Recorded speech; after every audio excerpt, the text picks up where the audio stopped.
2007년 수지는 평양 모란봉구역의 한 아파트에서 살고 있었습니다. 하지만 그녀의 본적은 함경북도 무산군의 작은 마을이었죠. 수진의 아버지는 무산 광산의 노동자였습니다. 하루 세 끼를 먹기도 힘든 가정이었죠. 2002년 16살이었던 수지는 식량을 구하기 위해 어머니와 함께 함경북도 회령시장에 갔습니다. 그곳에서 그녀의 운명이 바뀌었습니다. 시장에서 수지는 한 남자와 마주쳤습니다. 평양에서 온 당 간부였죠.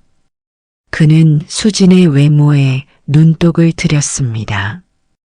북한에서는 백두혈통이라 불리는 김씨 일가를 제외하고도 고위 간부들에게는 특별한 특권이 있었습니다.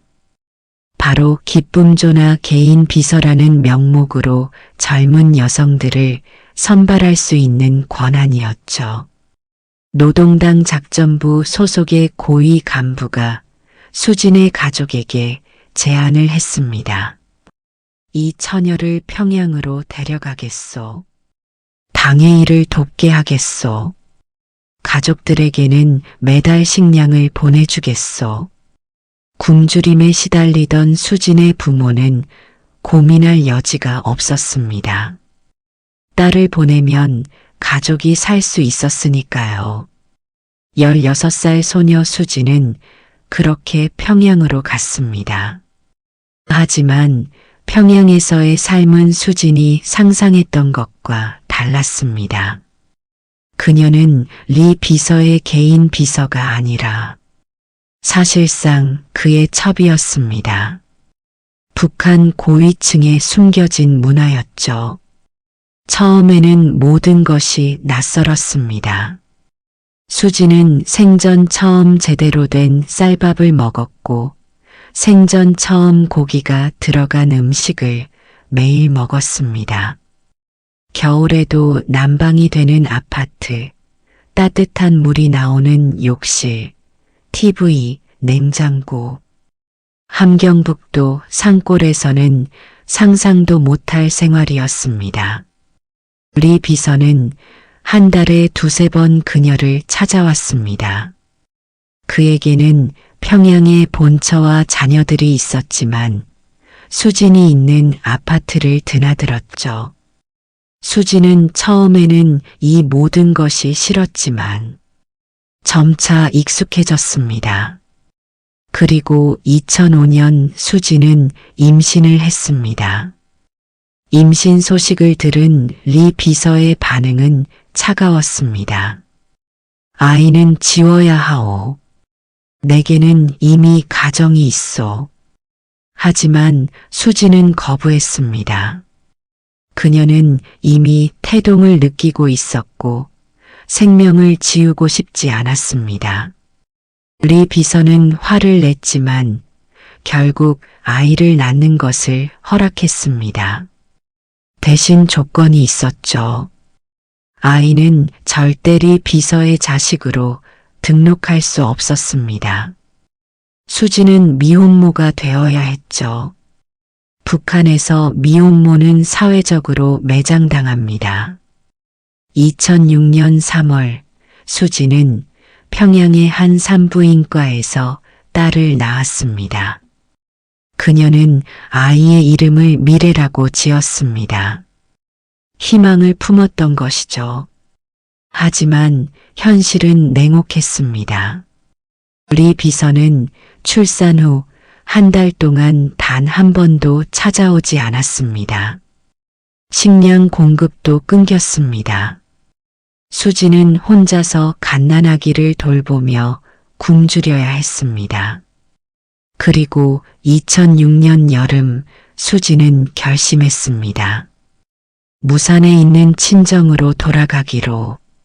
리 비서에게 연락을 시도했지만 그는 전화를 받지 않았습니다. 수지는 아이를 안고 기차역으로 향했습니다. 하지만 여기서 문제가 생겼습니다. 북한에서 평양을 벗어나 다른 지역으로 이동하려면 여행 증명서가 필요합니다. 이는 보안서나 보안원으로부터 발급받는 일종의 통행증이죠. 수지는 리 비서의 힘으로 평양에 왔기 때문에 이런 서류가 없었습니다.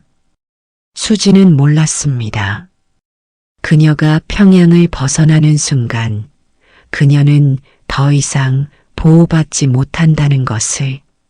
리 비서의 영향력은 평양 밖에서는 작동하지 않았습니다.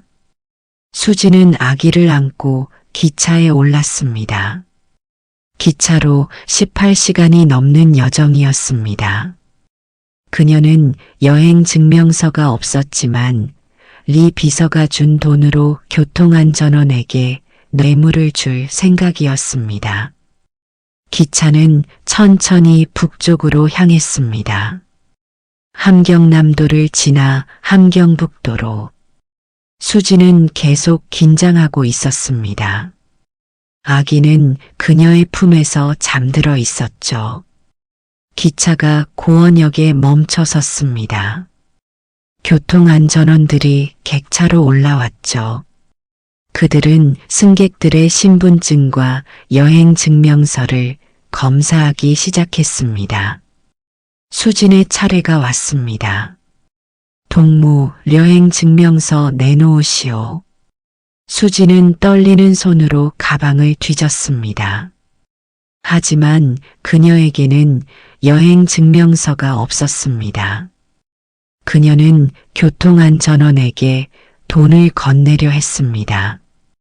동무, 제가 사정이 있어서 이것 좀 받아주시오. 뭐? 동무가 지금 간부를 매수하려는 것이오?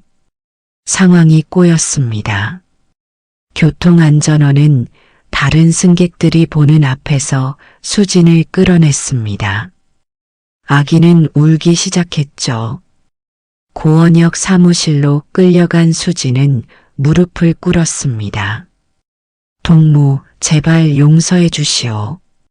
저는 아기 엄마입니다.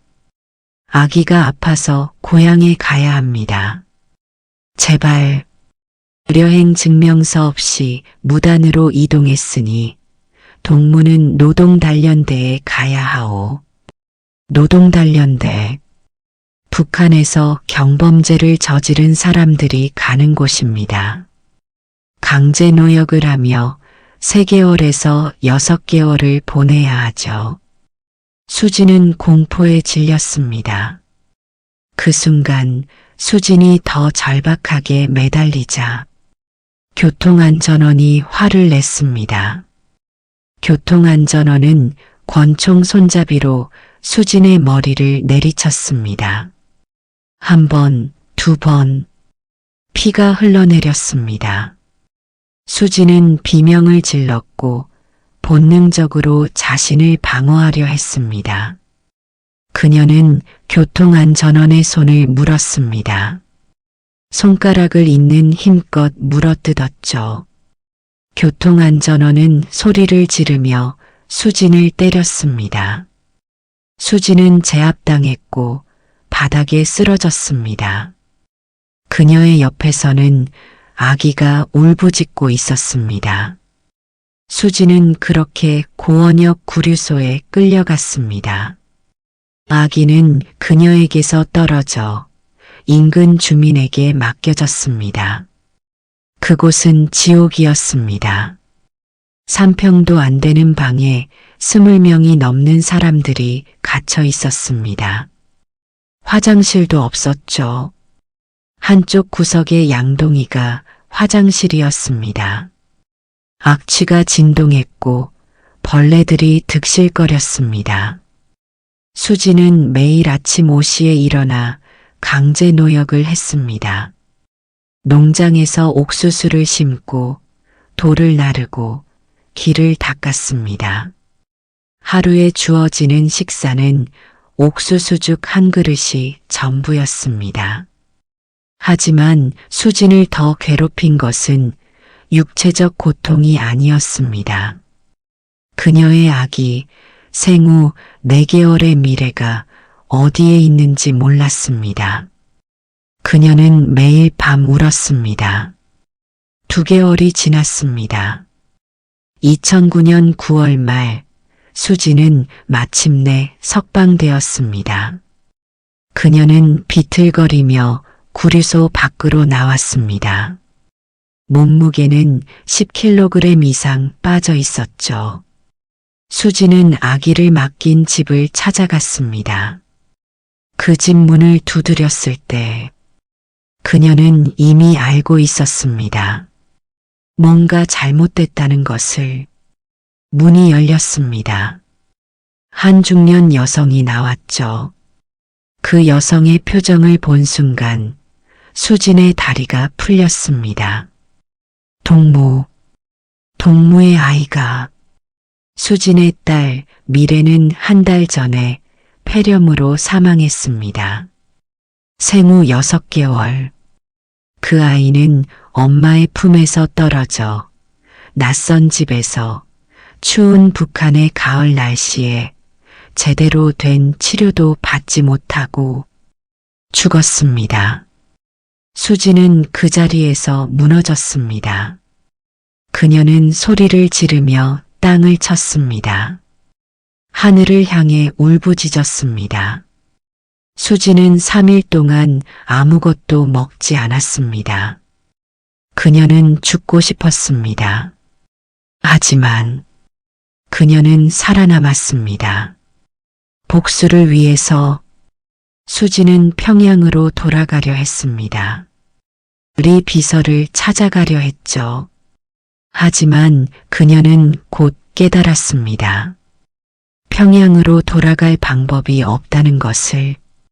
리 비서는 이미 그녀를 버렸고 그녀는 더 이상 평양 거주 허가증이 없었습니다.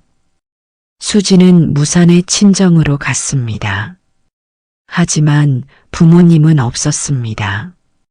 이웃에게 들으니 아버지는 2년 전 광산 사고로 사망했고 어머니는 중국으로 넘어갔다고 했습니다. 수진은 완전히 혼자가 되었습니다. 그녀에게는 아무것도 남지 않았습니다. 2009년 10월 수진은 결심했습니다.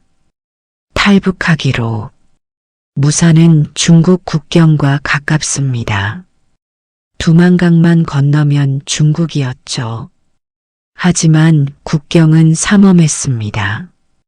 국경경비대가 24시간 감시하고 있었고 철조망이 쳐져 있었습니다. 수진은 국경을 아는 사람을 찾았습니다. 그리고 브로커를 만났죠. 브로커는 그녀에게 말했습니다. 동무 강을 건너는 것은 쉽지 않소. 경비대가 총을 쏘오. 잘못하면 죽소. 상관없소. 저는 이미 죽은 목숨이요. 브로커는 수진에게 50만 원을 요구했습니다. 수진은 그녀가 가진 모든 것, 리 비서가 과거에 준 물건들을 팔아 돈을 마련했습니다. 2009년 10월 15일 밤, 수진은 다른 탈북자 3명과 함께 두만강으로 향했습니다. 그날 밤은 달이 없었습니다. 어둠이 그들을 감쌌죠. 브로커가 앞서가며 속삭였습니다. 지금부터는 절대 소리 내면 안 돼요. 경비대가 500m 앞에 있어. 그들은 숨을 죽이며 걸었습니다. 발소리조차 내지 않으려 했죠.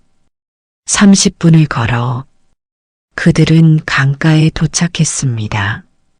10월의 두만강은 얼음처럼 차가웠습니다. 수심은 허리까지 올라왔습니다. 수진은 옷을 입은 채로 강물에 들어갔습니다. 순간 한기가 온몸을 파고들었습니다. 수지는 이를 악물었습니다. 그녀는 앞사람을 따라 조심스럽게 강을 건넜습니다. 그때였습니다. 불빛이 강을 비쳤습니다. 경비대였습니다. 저기 누구냐? 서라. 브로커가 소리쳤습니다. 뛰어. 탕, 탕탕. 총성이 울렸습니다. 수지는 미친 듯이 달렸습니다. 물을 헤치며 미끄러지며 넘어지며 뒤에서 비명소리가 들렸습니다. 누군가 총에 맞은 것이었습니다. 수지는 뒤돌아보지 않았습니다. 그녀는 계속 달렸습니다. 그리고 그녀는 반대편 강가에 도착했습니다. 중국 땅이었습니다. 수지는 강가에 쓰러졌습니다. 온몸이 젖어 있었고 추위에 떨었습니다. 그녀는 뒤를 돌아봤습니다. 북한 쪽에서 손전등 불빛이 보였지만 더 이상 총소리는 들리지 않았습니다. 수지는 살아남았습니다. 하지만 중국에서의 삶도 지옥이었습니다. 북한 탈북자들은 중국에서 불법 체류자입니다. 중국 정부는 탈북자를 발견하면 북한으로 강제 송환합니다. 수지는 숨어 살아야 했습니다. 브로커는 수진을 연변 지역의 한 조선족 집으로 데려갔습니다. 그곳에서 수지는 또 다른 탈북자들을 만났습니다. 그들은 모두 공포에 떨고 있었죠. 여기서도 조심해야 해요. 중국 공안이 탈북자 단속을 자주 해요. 잡히면 북한으로 다시 보내져요. 그러면 정치범 수용소행이에요. 거기 가면 살아서 나올 수 없어요. 수지는 공포에 떨었습니다. 하지만 선택의 여지가 없었습니다. 그녀는 중국에서 일을 해야 했습니다. 조선족 집 주인은 수진에게 일자리를 소개해 줬습니다. 중국인 농가에서 일하는 것이었죠. 수진은 하루 12시간씩 밭일을 했습니다. 급여는 한 달에 500위안, 한국 돈으로 약 8만 원 정도였습니다. 수지는 참았습니다. 그녀는 돈을 모아야 했습니다. 한국으로 가기 위해서 중국에 온 지 3개월이 지났을 때 수지는 한국으로 가는 방법을 알게 되었습니다. 브로커를 통해 태국이나 라오스로 가서 그곳에서 한국 대사관에 보호를 요청하는 것이었습니다. 비용이 많이 들어요. 300만 원 정도 필요해요. 하지만 한국 가면 그 돈은 다 갚을 수 있어요. 수지는 결심했습니다. 그녀는 더 열심히 일했습니다. 하루에 한 끼만 먹으며 돈을 모았습니다. 하지만 2010년 2월 끔찍한 일이 일어났습니다. 중국 공안이 탈북자 단속을 시작한 것입니다. 수진이 일하던 농가에 공안이 들이닥쳤습니다. 수진은 뒷문으로 도망쳤습니다.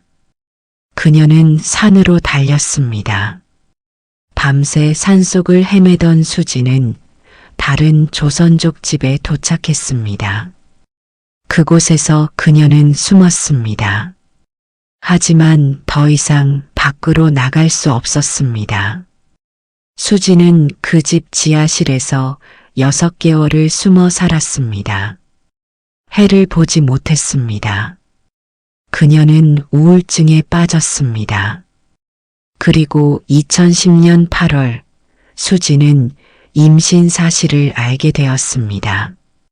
중국에서 일하던 농가의 주인이 수진을 성폭행했던 것입니다. 수지는 절망했습니다. 그녀는 다시 한번 원치 않는 임신을 하게 된 것이었습니다. 하지만 이번에는 달랐습니다. 수지는 아이를 지키기로 결심했습니다. 그녀가 잃어버린 딸, 미래를 떠올렸기 때문입니다. 2011년 3월 수지는 아들을 낳았습니다. 그녀는 아이의 이름을 희망이라고 지었습니다. 북한식 이름이 아닌 한국식 이름을 지어준 것입니다. 아이를 낳은 후 수지는 더욱 절박해졌습니다. 그녀는 이 아이와 함께 한국으로 가야 했습니다. 안전한 곳으로. 수지는 브로커에게 다시 연락했습니다. 그리고 빚을 지기로 했습니다.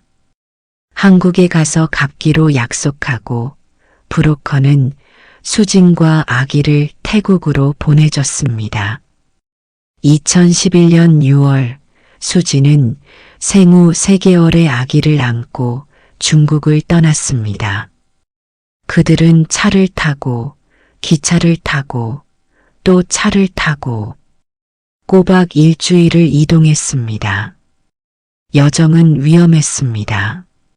중간에 중국 공안에게 걸릴 뻔한 적도 있었습니다. 하지만 브로커가 뇌물을 주며 위기를 넘겼습니다. 그리고 마침내 2011년 6월 20일 수지는 태국 땅을 밟았습니다. 태국에서 수지는 한국 대사관으로 갔습니다. 그녀는 떨리는 손으로 대사관 문을 두드렸습니다. 문이 열렸습니다. 한국 외교관이 나왔습니다. 수지는 한국어로 말했습니다. 저는 북한에서 온 탈북자입니다. 도와주세요. 그 순간 수지는 무너졌습니다. 그녀는 울음을 터뜨렸습니다. 2년간 참아왔던 모든 감정이 쏟아져 나왔습니다. 한국 외교관은 수진을 안으로 데려갔습니다. 그들은 수진에게 물과 음식을 주었습니다. 그리고 말했습니다. 이제 안전합니다. 당신은 곧 한국으로 갈 수 있습니다. 수지는 믿을 수 없었습니다. 정말로 안전한 것일까? 정말로 한국에 갈 수 있는 것일까? 태국에서 2주를 보낸 후 2011년 7월 5일 수지는 대한민국 인천공항에 도착했습니다. 인천공항에 내린 수지는 말문이 막혔습니다. 그녀가 평생 본 것 중 가장 거대하고 화려한 건물이었습니다. 평양의 건물들보다 훨씬 컸습니다. 유리로 된 천장, 반짝이는 바닥, 수백 개의 가게들, 그리고 수천 명의 사람들. 수지는 멍하니 서 있었습니다. 브로커는 그녀를 이끌고 공항 밖으로 나갔습니다. 여기가 정말 한국인가요? 네, 이제 시작일 뿐이에요. 수진과 다른 탈북자들은 국가정보원으로 향했습니다. 그곳에서 그들은 조사를 받아야 했죠. 북한 간첩이 아닌지 확인하는 과정이었습니다. 수지는 3일간 조사를 받았습니다. 그녀는 자신의 이야기를 모두 말했습니다. 리 비서, 딸의 죽음, 탈북 과정, 모든 것을. 조사가 끝난 후 수지는 하나원으로 갔습니다. 하나원은 탈북자들이 한국 사회에 적응할 수 있도록 교육하는 곳이었습니다. 하나원에서의 3개월은 충격의 연속이었습니다. 첫 번째 충격은 화장실이었습니다. 물이 자동으로 내려가요? 그리고 이렇게 깨끗해요? 북한에서 수지는 제대로 된 수세식 화장실을 본 적이 없었습니다. 하나원의 화장실은 그녀에게 마법 같았습니다. 두 번째 충격은 음식이었습니다. 하나원 식당에서 제공되는 음식의 양과 종류에 수지는 기절할 뻔했습니다. 이게 다 공짜인가요? 매일 이렇게 먹어도 되나요? 네, 물론이죠. 먹고 싶은 만큼 드세요. 쌀밥, 김치, 불고기, 생선, 과일. 수지는 처음에 먹는 것이 미안했습니다. 하지만 곧 익숙해졌죠. 세 번째 충격은 자유였습니다. 하나원에서 교육을 받던 중 수지는 충격적인 사실을 알게 되었습니다. 여러분은 이제 자유롭게 어디든 갈 수 있습니다. 여행 증명서 같은 것은 필요 없어요. 대한민국 어디든 언제든 갈 수 있습니다. 정말요? 경찰에게 붙잡히지 않나요? 아니요. 여기는 자유로운 나라예요. 수지는 믿을 수 없었습니다. 그녀는 평생 통행증 없이는 집 밖으로 나갈 수 없었습니다. 그런데 이제는 어디든 갈 수 있다니. 네 번째 충격은 돈이었습니다. 하나원을 졸업하고 수지는 정착 지원금을 받았습니다. 무려 2천만 원이었습니다. 이게 제 돈인가요? 이렇게 많은 돈을요? 네, 정착하시는데 쓰세요. 그리고 매달 생활비도 지원됩니다. 수지는 울었습니다. 그녀는 평생 이렇게 많은 돈을 본 적이 없었습니다. 다섯 번째 충격은 슈퍼마켓이었습니다. 하나원을 나온 후 수지는 아파트를 구하고 인근 대형 슈퍼마켓에 갔습니다.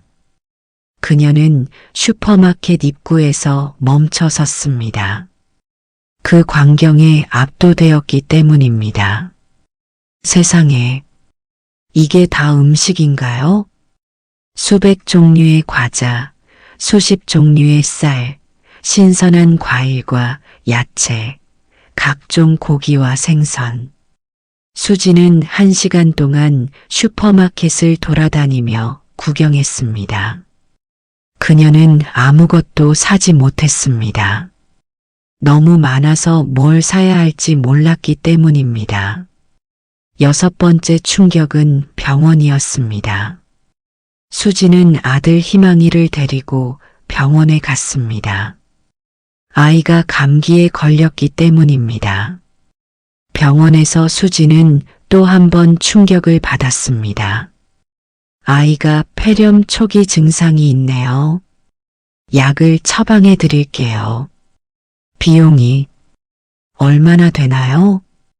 국민건강보험이 있으시니까 3,000원 정도 나올 거예요. 네, 3,000원이요? 북한에서 수진의 딸은 폐렴으로 죽었습니다. 치료를 받을 수 없었기 때문입니다. 하지만 한국에서는 단돈 3,000원으로 폐렴을 치료할 수 있었습니다. 수지는 병원 복도에서 한참을 울었습니다. 일곱 번째 충격은 TV였습니다. 수지는 집에서 TV를 켰습니다. 그리고 충격을 받았습니다. TV에서 김정일을 비판하고 있어요? 북한에서는 상상도 할 수 없는 일이었습니다.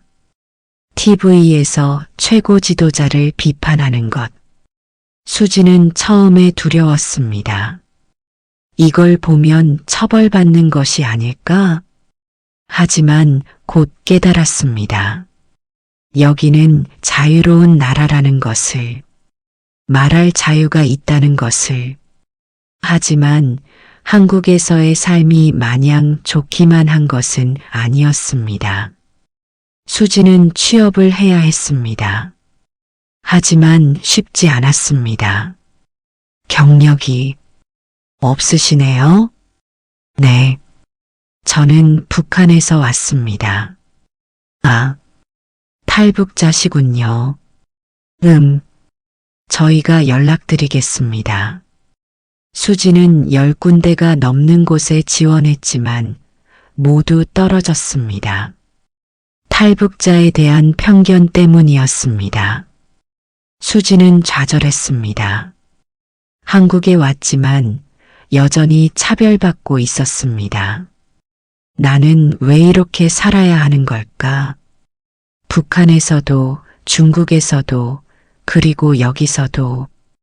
하지만 수지는 포기하지 않았습니다. 그녀에게는 아들이 있었기 때문입니다. 수지는 청소 일을 시작했습니다. 새벽 5시부터 오후 2시까지 건물 청소를 했습니다. 그리고 오후에는 식당에서 설거지를 했습니다. 하루 14시간 일했습니다. 힘들었지만 수지는 참았습니다. 그리고 밤에는 한글을 공부했습니다. 수지는 북한에서 배운 한글과 한국의 한글이 다르다는 것을 알았습니다. 발음도 다르고 단어도 많이 달랐죠. 수지는 매일 밤 1시간씩 공부했습니다. 아들이 잠든 후에 2년이 지났습니다. 2013년 수지는 검정고시를 통과했습니다. 그리고 대학에 입학했습니다. 사회복지학과였습니다. 수지는 다른 탈북자들을 돕고 싶었습니다. 그녀처럼 힘든 사람들을 돕고 싶었던 것이죠. 대학 생활은 어려웠습니다. 수지는 한국 학생들과 다른 세계에서 온 사람 같았습니다. 그들이 당연하게 여기는 것들을 수지는 몰랐습니다. 수진 씨, 카톡 아이디 뭐예요? 카톡이 뭔가요? 네, 카카오톡이요. 메신저요. 아, 저는 잘 몰라서요. 수지는 외로웠습니다. 하지만 그녀는 포기하지 않았습니다. 4년이 지났습니다. 2017년 수지는 대학을 졸업했습니다. 그리고 탈북자 지원 단체에 취직했습니다. 수지는 이제 다른 탈북자들을 돕고 있습니다. 그녀는 그들에게 조언을 해줍니다. 한국에서 어떻게 살아남는지, 어떻게 적응하는지. 2024년 현재 수지는 서울에서 살고 있습니다.